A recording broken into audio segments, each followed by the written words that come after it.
how old were you when you 18. and then did you join the Fleet Air Arms? When I was 18, yes. Right. And when you joined up at 18, which school were you at? At Charterhouse. And where is Charterhouse? Near Godalming, near Okay. Guildford. And that's where you spent most of your school days, was it? Yes, Okay. yes. When you joined the Fleet Air Arm, what rank were you? Naval Airman Second Class. There's nothing lower than that.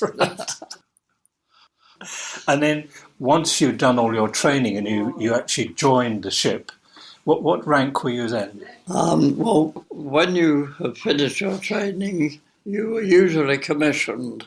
So I'd have been a sub-lieutenant when I first joined. Initially, when you did your flying training, where did you do that? A place called Zealand near Liverpool. Mm-hmm. We did the initial training there for about a month, and then we went to Scotland and did another month there, and then to Canada. So you went out to Canada, and which ship did you go on to Canada? Well, it was the one that Churchill was on. It must have been the Queen Mary. And so Churchill was on the same ship? Yes, yes, yes. So he had the privilege of being on the same ship as you? Ah, yes, he had the privilege of being with the Fleet Air. That's right, yes, yes.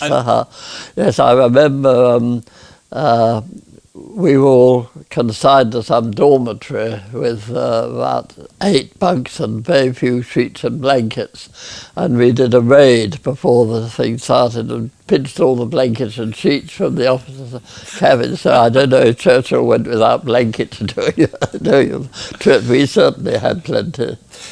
And you of course you had to cross the Atlantic to get to Canada. Yes. That must have been quite a risk. Yes, I suppose it was, yes. Obviously the Germans didn't know Churchill was on board, but I remember we didn't go in convoy, we relied almost entirely on our speed. It was considered, that no U-boat would think that a single ship would go at sort of 30 knots all the way or whatever. So you didn't have keep any... up with it, yes. There wasn't any protection? No protection, no, I don't think so, right. No. Not as far as I know. Right. And once you were in Canada, what was the flying training? Was that all done? The flying training was placed near Toronto, called Kingston on Lake Ontario, and we did all sorts of flying training there, including night flying. So that was my first introduction to night flying. It was in Canada. And of course it was comparatively easy there because there were no restrictions and they had all the street lights on and you could follow the railway lines and everything, When we got back to England we found everything was pitch dark, And did you have any opportunity to do any flying onto an aircraft carrier or on a ship or on the lake? At the end of our training in Canada, we came back and we spent between 2 and 3 weeks in the Clyde in Scotland on an aircraft carrier doing practice landings and takeoffs. Right. That was in the Clyde. Right. The poor aircraft carrier steamed up and down while these Swordfish pilots kept landing in succession on it, yes. And it was reasonably safe in that area? There wasn't much enemy? No. I don't know if it was ever considered, but certainly we never sort of had any alerts from German aircraft, on the Clyde. I suppose on the other side, on the Firth of Forth and Edinburgh, they might have been, but no, there was no enemy activity. And your first really exercise was to join the Russian convoys, wasn't it? That's right, yes. What was the idea? Why was the Russian convoy set up? Well, I think Churchill thought it was important, as it obviously was, that we should regard the Russians as allies and that we should do everything possible to help them. And they were very short of munitions.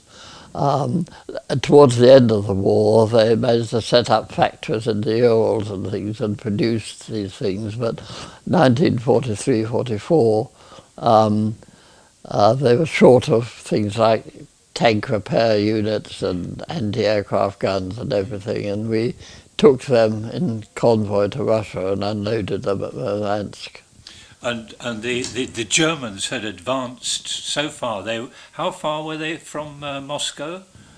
How far from the Germans? I think they were within 30 or 40 miles of Moscow, the Germans were at one time. So the Russians were pretty desperate. And they always say, you know, that if they'd captured Moscow, that might almost have been the end of the Russians. Yeah. Which ship were you based on then? The Narana. You spent a lot of your time on that ship, did you? Yes, yes. Okay. Which squadron were you attached to? 835.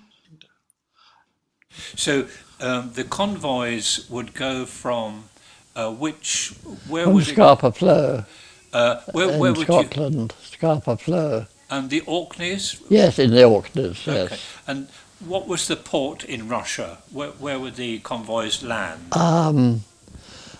Well, its name was Vianger, Vainger. It was the port of Murmansk. Right. Murmansk was a little way inland, and Vianger was a sort of port. Okay, yeah. But they almost joined together, I think. So what was the route from the Orkney Islands to Murmansk in the summer and the winter? Can you tell us a bit more? Well, I think it depended on various things. In the summer, we didn't want to go too near Norway because we'd be attacked by the German bombers based in Norway. So we went a fair way out into the middle of the Atlantic, midway between Iceland and Scotland probably, and then skirted round almost up to the pack ice. Mm. And then there's usually a narrow lane of water between the North Norwegian coast and the pack ice, and we had to go through there. Mm. And that's where the submarines and the aircraft tended to concentrate, Yes. just before we got to Russia. And how many ships would there be typically in a convoy? Oh gosh, I think we said about 15. about 15. Yeah. 15, something like that, and probably almost as many escorts, about 12 escorts, I should think, counting all the corvettes and everything.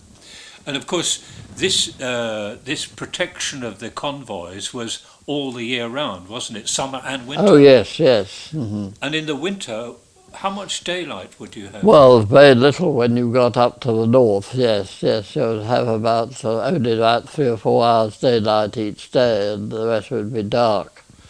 Yes. So a lot of your flying would have to be done at nearly night. all of it was at night, or the equivalent of night. Yes, in the dark, certainly. And it was probably difficult enough to land on the rolling ship in the day, but then to do it at night must have been the ultimate.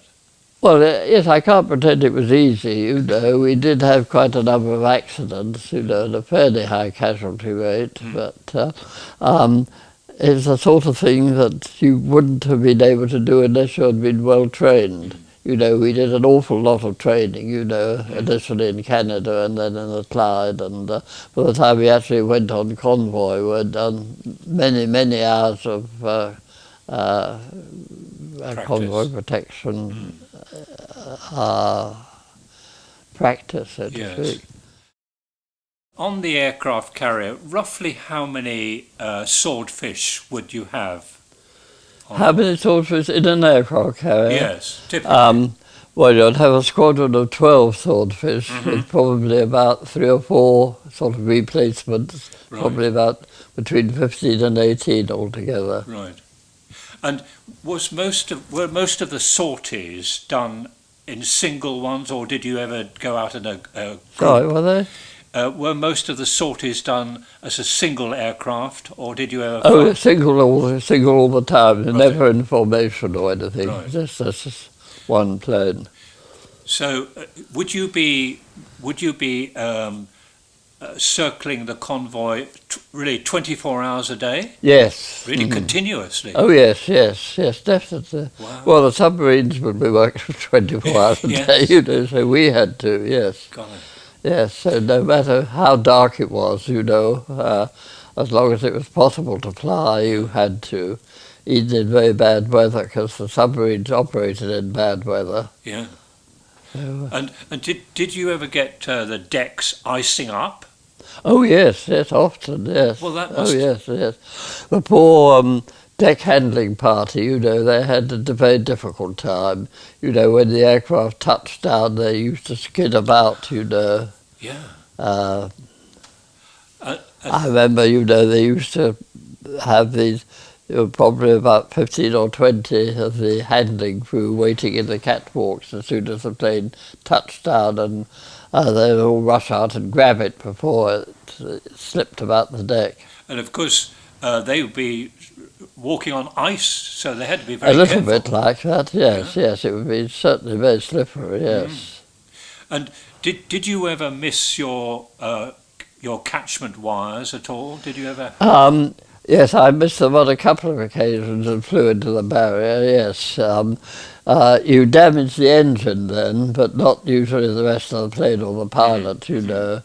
So I was quite lucky. And would that have been because you were flying too high or too fast?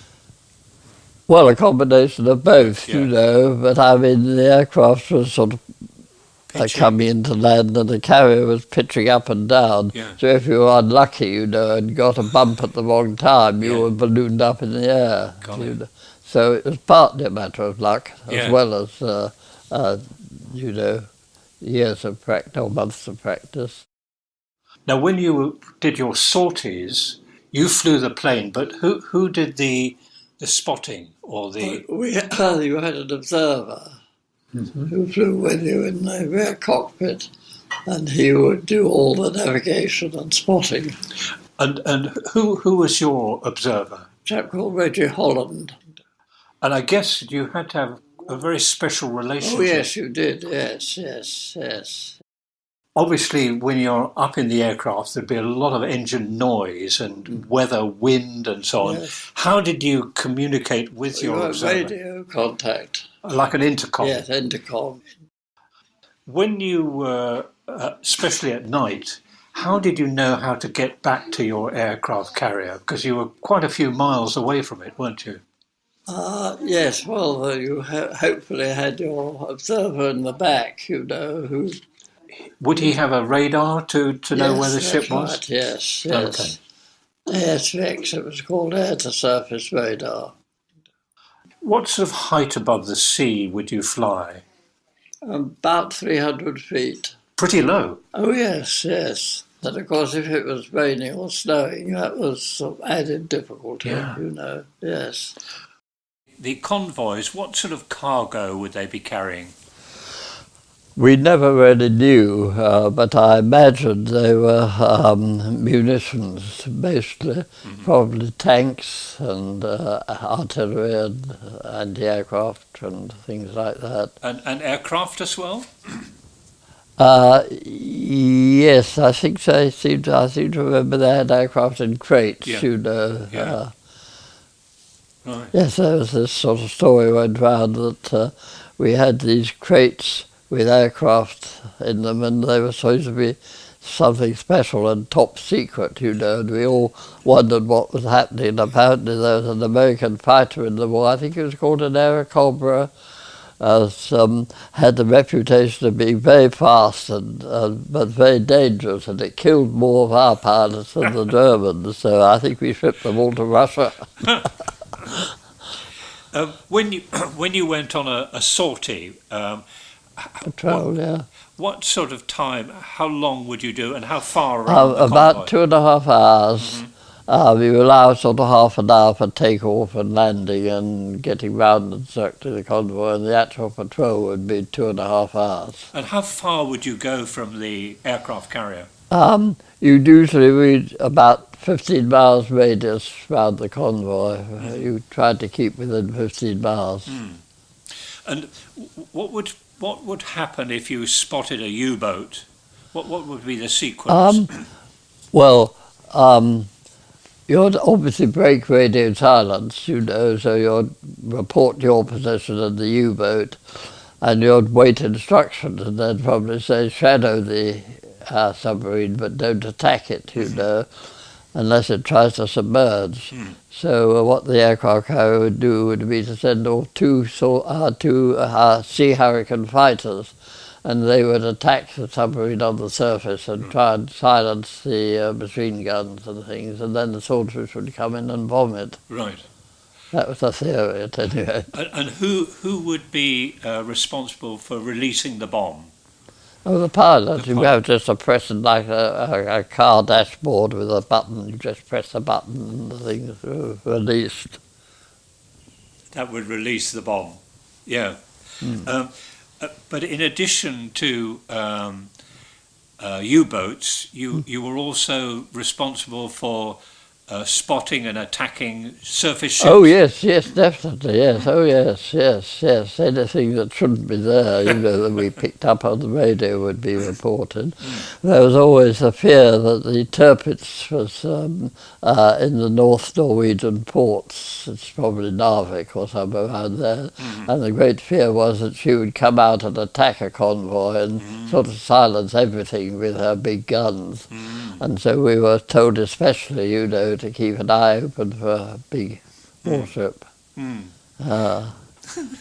Tell me about the Swordfish and its encounter with the Messerschmitts in the fjord, when a couple of Messerschmitts attacked the Swordfish. Oh, and how they well, it's nothing has happened to me, you know, so I'm only hearing the story at sort of second hand, and I don't know what the exact details were, but there was this Swordfish was, it must have been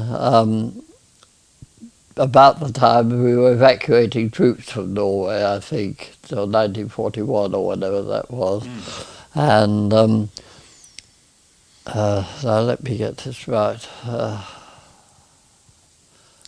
The Swordfish was being attacked by the Messerschmitt? That's right. Can't imagine what the Swordfish was doing, flying so near the Norwegian coast, but it was attacked by two Messerschmitt German fighters, which was a sort of the equivalent of a Spitfire. You know, they were sort of latest in modern technology, and of course all the odds were that they'd shoot down the Swordfish, but the Swordfish very craftily went down to practically 0 feet, you know, about 30 feet above the water, and flew along the Norwegian coast by the fjords, and the Messerschmitt tried to follow it, and one of them misjudged it and went into the cliff and was exploded and killed, and the other one fled. So that's the story that the Swordfish with one little machine gun routed these two German fighters. Oh gosh! When you finally arrived at Murmansk and unloaded your cargo, yes. How long would you have been in the port before I'm returning? trying to remember. Probably about a week, I would think, because the unloading obviously took some time, and then they had to reload with a convoy going back. Probably about 5 or 6 days, I would think, yes. Yes, and then of course there was the weather and other conditions, you know, so it was probably at least a fortnight. And when you were in the port, I imagine that the Russians must have been very terrifically grateful. When? I imagine when you were in the port, the Russians would be very grateful for you. Oh, well, they were all very friendly, yes. They came aboard and we filled them up with gin, and they invited us ashore and filled us up with vodka. No, it was all, you know, we were allies. I suppose it never occurred to either of us or any of us that we'd be on opposite sides in 30 or 20 years' time. Yes. And what sort of... Except I always remember, I can't think quite how I came to be in conversation with this chap, but he was a German officer in charge of a submarine, and he'd been taken prisoner And we ended up at a place in Northern Ireland called Maydown, near Londonderry, and we got talking to each other, and he spoke perfect English, and I remember him talking about the Russians, and he was saying, next war, it'll be you and I against them. That was in 1943, 44. Interesting. Yes, Yeah. yes. And one thing is, could you speak any Russian? No, So- no, vodka. That was the only word, yes. So how did you communicate? They spoke English. What, the Russian? Yes, and a surprising number of them spoke English, not always very well, you know, and always with a most terrible accent. Yeah. But they had obviously learned it at school as a second language or something. Or they, you know, that's the impression we got. Tell me a bit more about how the Russian came on board and gave you a concert on the aircraft carrier. Yes, well, we were very impressed because when we turned on entertainment, we usually had somebody called Enser, who was a sort of amateur dramatics, and they were all very feeble.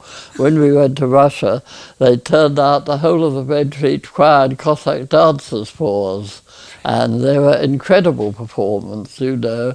It would have graced any sort of theatre in London, the show they put on. The Cossack dancing, I remember, we were especially impressed with, you know, the way they sat down and bounced up about 6 feet in the air, or that's what it looked like to us. And they did this on board the carrier, did they? It was on board the carrier, in the aircraft carrier, Wow. and the hangar, which was a sort of ideal place, really. And it was especially good for singing, you know, because The acoustics. acoustics, that's the word I'm looking for, yes. Yes, no, very impressive. Well, and when you went ashore, they took you on skiing. Yes, that's right, yes. I think I did my first skiing in Russia, yes. They had an aerodrome near there, and obviously they did a lot of skiing, you know, cross-country skiing, not with stairlifts and things, but that's where we went skiing. No, they were very hospitable, I remember. It's wonderful. Yes, it's sad to think that we fell apart, you know, 20 years later. Yeah. Can you tell me what the most anxious time of all your flying? This was when you were in Oh, in yes, the Wales. most anxious time was not, you know, when I was training, Yes. you know, and I got lost. I was only 10 hours flying and had to do this forced landing in a field in Anglesey. That was the most, well, I suppose the Russian convoys, you were anxious a lot of the time. I remember the weather was particularly bad one day, and we were still having to fly. And I remember going up on the flight deck of the aircraft carrier, you know, and it was sort of snowing, not so, and bitterly cold, with a high wind and high seas, and I thought, oh dear, I do hope we don't have to fly, you know. But you did. But we did, yes. Got it. Yes.